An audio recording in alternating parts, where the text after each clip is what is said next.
दोस्तों आज की हमारी ये वीडियो अध्याय 9 की पार्ट 4 वीडियो है। इस वीडियो में हम कंप्रेसर में लगने वाले OLP यानी कि ओवरलोड प्रोटेक्टर के बारे में सीखने वाले हैं। दोस्तों यदि आप इस कोर्स के सभी वीडियो को देखना चाहते हैं तो एक बार इस वीडियो के डिस्क्रिप्शन बॉक्स को जरूर चेक करें। तो चलिए फ्रेंड्स आज की इस वीडियो को प्रारंभ कर लेते हैं।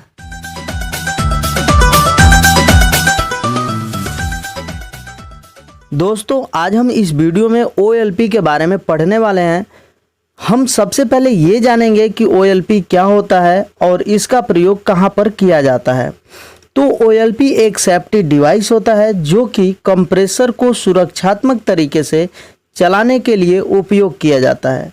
OLP का पूरा नाम ओवरलोड प्रोटेक्टर होता है। OLP का कार्य फ्रिज अथवा AC के कंप्रेसर को ओवरलोड के समय में खराब होने से बचाना होता है। कंप्रेसर के ओवरलोड होने के कुल 2 कारण होते हैं।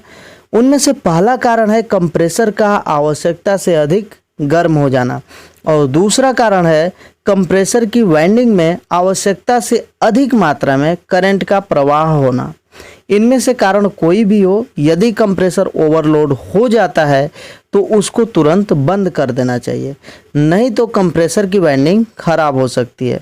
कंप्रेसर को ओवरलोड से सुरक्षा के लिए OLP का उपयोग किया जाता है ताकि OLP कंप्रेसर को समय समय पर ओवरलोड से खराब होने से बचाता रहे। दोस्तों अब हम सीखेंगे कि OLP कितने प्रकार के होते हैं। वैसे तो OLP कार्य के आधार पर देखा जाए तो केवल एक ही प्रकार के होते हैं, जैसे कि जो भी OLP होते हैं वो सब एक जैसे ही काम करते हैं। लेकिन यदि बनावट के आधार पर देखा जाए तो OLP 2 प्रकार के बने हुए आते हैं। एक OLP जो होता है वो फ्लैट टाइप OLP होता है, जो कि आप इस चित्र में देख सकते हैं। इस प्रकार के OLP का उपयोग ज़्यादातर फ्रिज के कंप्रेसरों में किया जाता है। और दूसरा ये गोल टाइप OLP होता है। इस प्रकार के OLP का उपयोग अत्यधिक बड़े आकार के रेफ्रिजरेटिंग मशीन जैसे AC, water cooler, milk cooler इत्यादि के कंप्रेसरों में किया जाता है। फ्रेंड्स AC के कुछ ऐसे भी कंप्रेसर मिल जाएंगे जिनमें OLP देखने को नहीं मिलता है। तो ऐसा नहीं है कि उस कंप्रेसर में OLP नहीं लगा है। वैसे तो लगभग सभी प्रकार के कंप्रेसरों में OLP का उपयोग किया जाता है, लेकिन जिन कंप्रेसरों में OLP देखने को नहीं मिलता है उस प्रकार के कंप्रेसर के अंदर ही OLP को फिट किया गया होता है। AC में लगने वाला रेसिप्रोकेटिंग कंप्रेसर में ज़्यादातर OLP कंप्रेसर के अंदर ही फिट किए गए होते हैं। चलिए दोस्तों अब हम ये सीखेंगे कि OLP अपना कार्य कैसे करता है। फ्रेंड्स OLP के कार्य प्रणाली को सीखने से पहले हम ये जानेंगे कि OLP को कंप्रेसर के साथ कैसे लगाया जाता है। इसके लिए आप इस चित्र में बने कनेक्शन को देखिए। इस कनेक्शन में एक OLP को कंप्रेसर के कॉमन टर्मिनल के सीरीज में जोड़ा गया है। इस OLP के द्वारा मेन सप्लाई की न्यूट्रल लाइन को कंप्रेसर के कॉमन तक पहुंचाया जा रहा है और फेज सप्लाई इस रिले के द्वारा कंप्रेसर के रनिंग एवं स्टार्टिंग वाइंडिंग के टर्मिनल तक पहुंच रही है, जिससे कंप्रेसर स्टार्ट हो जाता है। यदि कंप्रेसर ज़्यादा देर तक चलते चलते आवश्यकता से अधिक गर्म हो जाता है अथवा लो वोल्टेज के कारण कंप्रेसर मोटर के वाइंडिंग में करंट का मान बढ़ जाता है तो ऐसी स्थिति में कंप्रेसर के लिए ओवरलोड की स्थिति मानी जाती है और इस प्रकार की स्थिति में कंप्रेसर का मोटर खराब हो सकता है। तो ऐसे में ही हमारा इसी वक्त जो OLP ये लगा हुआ है ये कंप्रेसर की रक्षा करता है। अब ये रक्षा कैसे करता है कि जैसे ही कंप्रेसर गर्म होता है ये OLP जो है इतना दूरी पर लगाया गया है, जैसे आप देख सकते हैं कंप्रेसर और OLP की दूरी थोड़ा सा बढ़ी हुई है, लेकिन ऐसा नहीं है कि ये इतना दूर पर होता है। कनेक्शन के लिए हमने इसको दूर बना दिया है, लेकिन ये जो OLP होता है कंप्रेसर से बिल्कुल सटा हुआ लगा होता है। जैसे जैसे कंप्रेसर का टेम्परेचर बढ़ता है वैसे वैसे इस OLP का भी टेम्परेचर बढ़ता जाता है और एक निश्चित टेम्परेचर पर ये क्या होता है, इसके अंदर एक कांटेक्ट पॉइंट होता है जो कि अलग होता है और ये जो सप्लाई एक जा रही है जो कि OLP के माध्यम से कंप्रेसर तक पहुंच रही है वो सप्लाई अब नहीं जाएगी, जिससे हमारा कंप्रेसर ओवरलोड होने से, ख़राब होने से बच जाता है। तो ऐसी स्थिति में हमारा OLP कंप्रेसर को बचाने का काम करता है। फ्रेंड्स, हम इसको और बेहतर तरीके से सीखेंगे।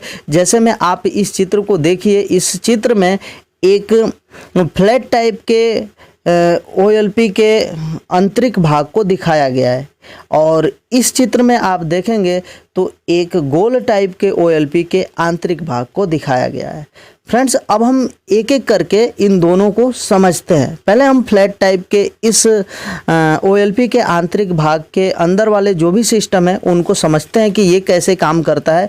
फ्रेंड्स, इस OLP के जो आंतरिक भाग है, इसमें ये वाला जो सिरा दिख रहा है इससे लाइट को इन किया जाता है और यहाँ पर ये जो सिरा दिख रहा है आपको, इससे लाइट को आउट किया जाता है।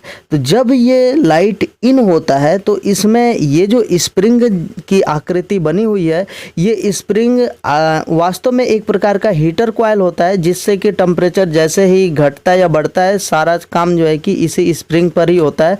जब हमारा OLP खराब होता है तो ये ही स्प्रिंग टूट जाता है और यहाँ पर स्प्रिंग के माध्यम से ये जो लाइट है इस पॉइंट तक आता है और इस पॉइंट से ये धीरे धीरे ऊपर के तरफ जाता है और ऊपर के तरफ जाने के बाद यहाँ पर ये कांटेक्ट पॉइंट पर आकर के मिलता है। कांटेक्ट पॉइंट हमेशा नॉर्मल स्थिति में ये आपस में ही सटे रहते हैं और इसके बाद जो है कि ये आउट हो जाता है और आउट होने के बाद कंप्रेसर के कामन तक ये लाइट पहुँच जाती है।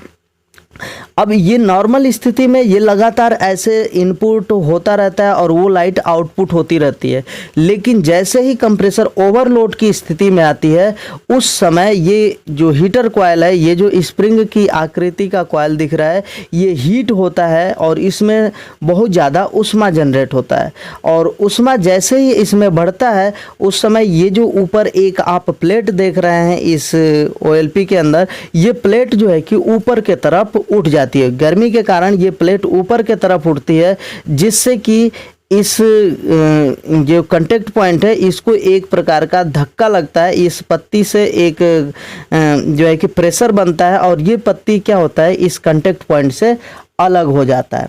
उसके बाद इस तरीके से ये अपना काम करता है। और आगे हम इस चित्र में देखें तो एक गोल टाइप के OLP के आंतरिक भाग को दिखाया गया है। इसमें जो है कि इस सिरे से लाइट को इन किया जाता है और इसमें भी सेम कार्य होता है, जैसे इसमें काम होता है उसी तरीके से पूरा प्रोसेस इसके अंदर भी वही होता है। अब यहाँ से जब इनपुट होगा तो ये जो लाइट है इस स्प्रिंग के द्वारा यहाँ पर पहुँचता है इस वाले पॉइंट पर और यहाँ से इस पॉइंट से आगे बढ़ता है और इस कांटेक्ट पॉइंट जो यहाँ पर आप देख रहे हैं, एक कांटेक्ट पॉइंट ये और दूसरा कांटेक्ट पॉइंट यहाँ पर है और ऊपर के तरफ से ये जो है कि गोल एक पत्ती लगी हुई है।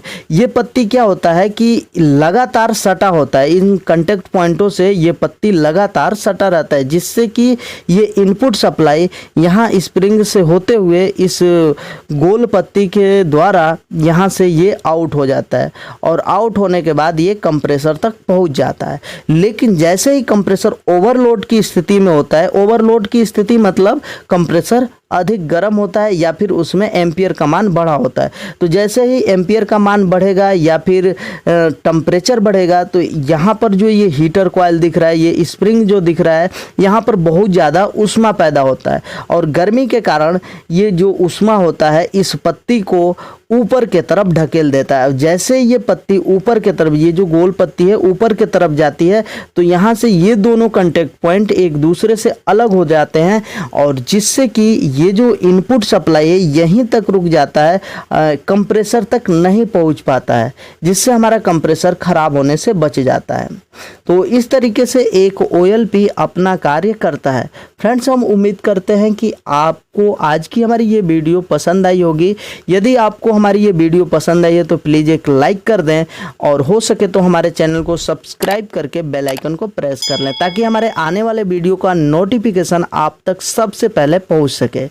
तो चलिए फ्रेंड्स, अब चलते हैं, मिलते हैं नेक्स्ट वीडियो में। तब तक के लिए जय हिंद, जय भारत।